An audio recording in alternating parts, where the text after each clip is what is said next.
दोस्तों मेरे अजीजों, the first course which I launch on Capital Buddy और finance is finance for non finance. बहुत सारी डिमांड मेरे पास आई कि सर आपका चैनल जो है लेमन लैंग्वेज में, बहुत आसान लैंग्वेज में फाइनेंस को समझाता है, तो क्यों ना पहला कोर्स आप स्टार्ट करिए finance for non finance. Talk about finance for a layman, हर आसान भाषा में विद लाइव एग्जांपल्स मैंने अपने वीडियो बनाया है जो आपको घर घर पहुंचाए। आप इसको लाइक करिए, सब्सक्राइब करिए और घर घर पहुंचाइए मेरे दोस्तों मेरे अजीजों।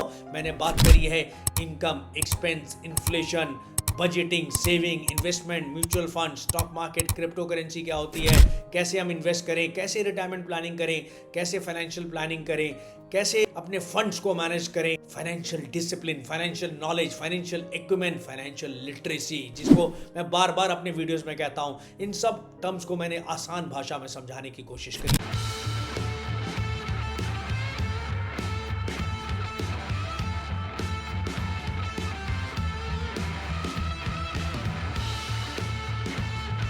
मेरे अजीजों, जो पहली term finance for non finance में समझाने जा रहा हूं वो है इनकम एंड एक्सपेंसेस। आय और खर्च, बहुत जरूरी है इसको समझना। Never spend more than your earn. आपकी इनकम क्या चीज़ होती है? इनकम मीन्स आय, जो आपने पैसा कमाया, चाहे सैलरी से कमाया, चाहे बिजनेस से कमाया, चाहे एग्रीकल्चर इनकम से कमाया, चाहे स्टार्टअप से कमा रहे हैं, चाहे टी सेलर हैं वहाँ से कमा रहे हैं, कपड़ों की दुकान है उससे जो आप माल बेच के कमा रहे हैं। Income is revenue minus expenses. Income क्या चीज़ होती है? जो माल आपने बेचा, से एग्जाम्पल मैंने 20,000 का माल बेचा और 20,000 का माल बेचने में मेरे 15,000 रुपये खर्च हो गए, तो 5,000 रुपये जो बचा नेट, उसको कहते हैं आय या इनकम या profit. Income can be in the form of salary, जो आप सैलरी कमाते हो जहाँ आप जॉब करते हो एज एन एम्प्लॉय, या रेंटल इनकम, जो मकान आपने किराए पे दे दिया उससे जो किराया आ रहा है उसको रेंटल इनकम कहते हैं। बैंक में आपने पैसा डाल दिया उससे आपको इंटरेस्ट मिल रहा है उसको इंटरेस्ट इनकम कहते हैं। आपने शेयर्स खरीद लिए उस पर जो आपको डिविडेंड या प्रॉफिट मिल रहा है उसको कैपिटल गेन कहते हैं। तो कोई भी आप इनकम कमा रहे हैं, always keep it in mind, आपके खर्चे और आपके एक्सपेंसेस कभी भी जो है आपकी इनकम से ज़्यादा नहीं होने चाहिए, otherwise you will be caught in debt trap. The first rule of finance is do not get into the habit of over spending. अगर आप प्रॉपरली अपने इनकम और एक्सपेंसेस को मैनेज करेंगे, you will never be caught in A debt trap. Second point is budgeting. बहुत important point है। हमारी सरकार भी बजट लेके आती है। बजट क्यों बनता है? बजट आपका एक प्लान्ड खर्चे या प्लान्ड इनकम के बारे में बताता है। गवर्नमेंट भी प्लान करती है। तो हर घर में, हमारी दादियाँ आज से 50-60 साल पहले जब ज्वाइंट फैमिली सिस्टम होता था, 8-9-10 बच्चे होते थे, प्रॉपर प्लानिंग, एक सिंगल इनकम आदमी बेचारा कमा रहा होता था, अपने बच्चों को पढ़ा के डॉक्टर, इंजीनियर, चार्टर्ड अकाउंटेंट्स बनाने में सक्सेसफुल हो जाती थी, अपने घर को प्रॉपरली छोटी सी इनकम में मैनेज कर लेती थी, because they knew the art of budgeting. पैसा उनको बजट करना आता था। यू डोंट ओवर स्पेंड, और प्रॉपरली आप अपने घर के बजट को बनाएंगे, नोट डाउन करेंगे अपने खर्चों को। Get into the habit of noting down your expenses like a businessman, like a chartered accountant. अगर आप अपने खर्चों को नोट डाउन करेंगे तो आपको पता चलेगा कि आप कौन से खर्चे फिजूल कर रहे हो। फिजूल खर्चों से आप बचेंगे तो प्रॉपर तरीके से जो है आप अननेसेसरी लॉसेज, अननेसेसरी खर्चों से बचेंगे। अगर आपने बजट को प्रॉपरली सीख लिया मेरे दोस्तों मेरे अजीजों, it's not the salary that makes you rich, it's your spending habits which make you rich. Third point जो है saving, putting money aside for the future which helps you in emergencies. अगर आप प्रॉपर प्लानिंग करके चलेंगे तो कोई भी unnecessary enforcing circumstance आ जाएगा, आपके पास सेविंग्स प्रॉपर होंगी, you will be able to manage your emergencies. Do not save what is left after spending, but spend what is left after saving. तो मेरे दोस्तों मेरे अजीजों, अगर आप 60,000 रुपये महीना कमाते हैं तो कोशिश करिए 10% से 15% सेव डेफिनेटली करें इनिशियली, और जैसे जैसे आपकी इनकम बढ़ती जाए कोशिश करें 20% सेविंग आपकी होनी चाहिए, बिकॉज जितना आप सेव करेंगे, saving is the backbone of investment, उतना ही आप इन्वेस्ट कर पाएंगे। The next term I explain is investment, growing your money. पैसा आपने अपने घर में लॉकर में रख दिया, वो ग्रो नहीं करेगा, वो एक डेड मनी हो जाएगा। हाँ, कोविड के समय वो काम में आया, बट कोविड के समय भी इन्वेस्टमेंट्स ही काम में आई, तो इन्वेस्टमेंट्स आपका पैसे को ग्रो करती हैं। चाहे वो बिजनेस में आप पैसा लगा दें, चाहे आप इन्वेस्ट कर दें एफडीज में, स्टॉक्स में, गोल्ड में, क्रिप्टो करेंसीज में, आप इन्फ्लेशन को बीट कर पाएंगे। फॉर एग्जाम्पल 1 लाख की एफडी है, 7% पर मैंने बैंक में पैसा डाल दिया तो 7,000 रुपये मुझे ब्याज या इंटरेस्ट मिलेगा साल के अंत में। तो मेरे दोस्तों मेरे अजीजों, एक इन्वेस्टमेंट पोर्टफोलियो बनाइए। Do not put all your eggs in one basket. सारा पैसा एक जगह मत निवेश करिए। कुछ पैसा स्टॉक्स में, कुछ एफडीज में, कुछ क्रिप्टो करेंसीज में, कुछ गोल्ड में। Plan your portfolio. बहुत फेमस कहावत है, it is not time in the market, it is time in the market you spend. Wealth हमेशा लॉन्ग टर्म में बनती है, शॉर्ट टर्म में नहीं बनती मेरे दोस्तों, मेरे अजीजों। और कंपाउंडिंग बहुत बड़ा फैक्टर है इन्वेस्टमेंट में। Compounding is the 8th wonder of the world. Rule of 72। What is the rule of 72? कितने साल में मेरा पैसा डबल हो रहा है। जैसे 8% एफडी अगर मुझे मिल रही है तो 72, 72 डिवाइड बाई 8 में मनी डबल से 9 ईयर्स।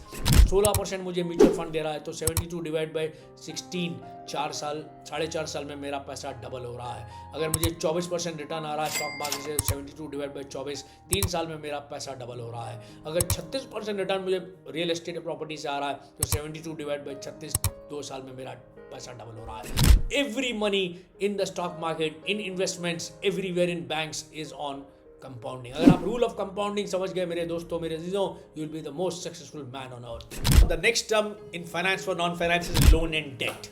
बड़ा खतरनाक सा शब्द है, डेट ट्रैप।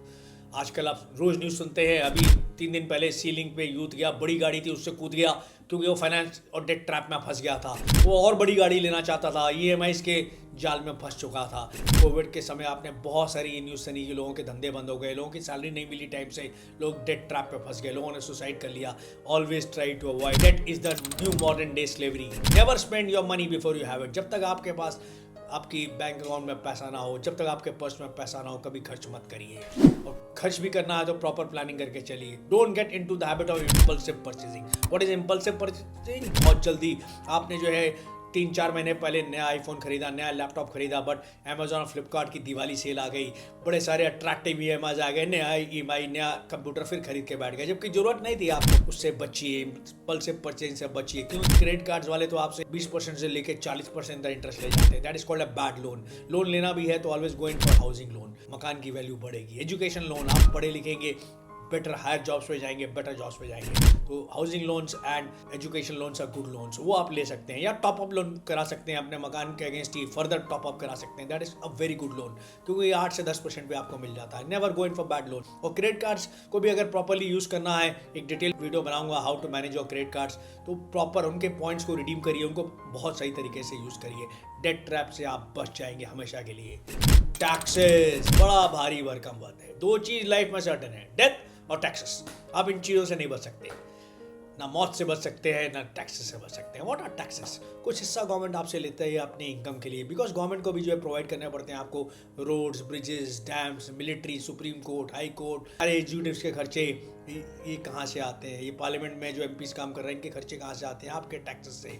एम्स जैसे हॉस्पिटल्स के खर्चे कहाँ से आते हैं? आपके सैलरी से। Central schools, government schools, IITs, इनके खर्चे कहाँ से आते हैं? आपकी टैक्सेस से। तो टैक्सेस तो पे करना चाहिए। मैं as a finance person would always advise every Indian to pay taxes on time. अगर आप टैक्स टाइम से पे करते हैं, हाँ, टैक्स प्लानिंग और टैक्स सेविंग अगर आप प्रॉपर करेंगे, refer to a chartered accountant, refer to a financial advisor. अगर आप प्रॉपर प्लान करके चलेंगे, टैक्स बचा लेंगे, रात की नींद बहुत चैन से आएगी, आपकी फाइनेंशियल वैल्यू बढ़ेगी। आपको फर्दर लोन चाहिए बिजनेस के लिए, एजुकेशन लोन चाहिए, हाउसिंग लोन चाहिए, सही टर्म्स पे, इजी टर्म्स पे और कम रेट ऑफ इंटरेस्ट में आपको मिल जाएगा अगर आप टैक्सेस टाइम से पे करेंगे। इन्फ्लेशन बड़ा भारी भरकम सब लगता है। कोविड के बाद तो घर घर में देखो, हर कंट्री को जो इन्फ्लेशन तंग कर रहा है। आलू 20 रुपए किलो से 40 रुपए किलो हो गए। मैं 40 रुपए मार्केट लेके जाता था पहले, 2 किलो आलू लाता था, अब सिर्फ 1 किलो आलू ले पाता हूँ, because my purchasing power has gone down, because price rise और inflation is hitting your pockets. Petrol 50 रुपए 10 साल पहले होता था, आज 100 रुपए का हो गया, तो आपकी पॉकेट्स को हर्ट कर रहा है। आप सोच रहे हो 8% आपने एफडीज में कमा लिया, नहीं मेरे दोस्तों, मेरे अजीजों, रियल इंटरेस्ट तो आप इन्फ्लेशन कम करने के बाद कमा रहे हो। मुश्किल से 3 या 4% कमा पा रहे हो। क्यों?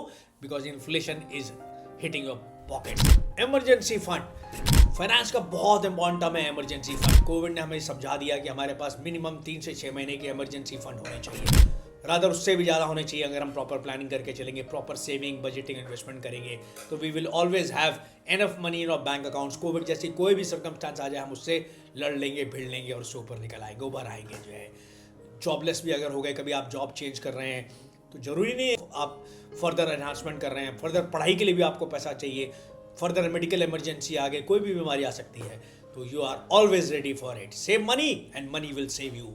N emergency fund is like a financial seat belt. जैसे गाड़ी में हम सीट बेल्ट लगाते हैं अपनी सेफ्टी के लिए, जरूरी नहीं है कि एक्सीडेंट होगा उसके लिए हम सीट बेल्ट लगा रहे हैं। सिमिलरली जरूरी नहीं है कि इमरजेंसी आपके पास आएगी, बट इमरजेंसी अगर आ गई कोविड जैसी तो आप उसके लिए तैयार हैं। Next important thing is retirement planning. आज की generation starts saving early, starts investing early because they want to retire early। मैं इस टर्म को मानता नहीं रिटायर अर्ली। जिंदगी भर कमाइए क्योंकि खर्चे तो बढ़ते ही रहेंगे, इन्फ्लेशन तो बढ़ते ही रहेगा, और आपके फर्दर लाइफ की एंजॉयमेंट अगर आपने करनी है तो to remain fit till you are mentally active you are never die, तो रिटायरमेंट प्लानिंग होनी चाहिए। You should always have a retirement plan. Start early to build a big retirement plan. India में आपकी एनपीएस नेशनल पेंशन स्कीम्स है, provident fund schemes हैं, तो at least अपना 10% अगर आप सेव कर लेते हैं for your retirement from early stage, तो retirement is not about stopping work, it's about having the financial freedom to choose what you want to do. आप कहीं भी अपनी फैमिली के साथ फॉरेन टूर पे जा सकते हैं। You can enjoy your life lavishly if you have enough funds at the time of your retirement. Last but not the least, financial discipline. Finance for non-finance के लिए सबसे important चीज़ है financial discipline, smart money habits। अगर आप शुरू से ही इन चीज़ों को incorporate करेंगे, मैंने एक वीडियो in depth बनाई है in how Vivek Oberoi was taught the art of financial discipline by his father Suresh Oberoi। जब उनकी फिल्में फ्लॉप हो गई तो वो अपने पहले प्लान बिजनेस की तरफ चले गए क्योंकि उनके फादर ने उनको पैसे की वैल्यू समझाई थी बचपन में ही। आप अपने बच्चों को शुरू से ही समझाना शुरू कर दीजिए, एट स्कूल एजेस में ही बिजनेस के टिप्स देना शुरू कर दीजिए, इकोनॉमिक्स के टिप्स देना शुरू कर दीजिए, पैसे के टिप्स देना शुरू कर दीजिए। Save first, spend later, avoid unnecessary debt, investment for growth, always invest for growth, keep an emergency fund. Early saving leads to financial freedom. The key to financial freedom and great wealth is a person's ability to convert earned income into passive income। आज की generation तो बहुत smart है, जिसको मैं जेन जी और millennials बोलता हूँ। They are the smartest people in the world. They have so many options to invest. आपके पास बहुत सारे फाइनेंशियल प्लेटफॉर्म्स हैं, यूट्यूब है, इंस्टा है, एक्स है, फेसबुक है, इन्फ्लुएंसर्स हैं जो आपको एडवाइस करते हैं how to grow your money. Contact them and contact your friend, mentor and guide capital buddy for lots and lots of financial videos. मैं होप करता हूँ मेरा ये financial video on finance for non finance आपको बहुत आसान भाषा में समझ में आया। आप अपनी ज़िंदगी में फाइनेंशियल डिसिप्लिन को पार्ट बना लेंगे तो you will always be successful man as far as money is concern. अब पैसे की ज़रूरत तो जैसे मैंने कहा ज़िंदगी के हर मोड़ पे पड़ती है, हर इंसान को पड़ती है। Come on, enjoy this journey with Capital Buddy. Like and subscribe to my YouTube channel Capital Buddy. घंटी भी बजा देना मेरे दोस्तों, मेरे अजीजों, and follow me on Insta also.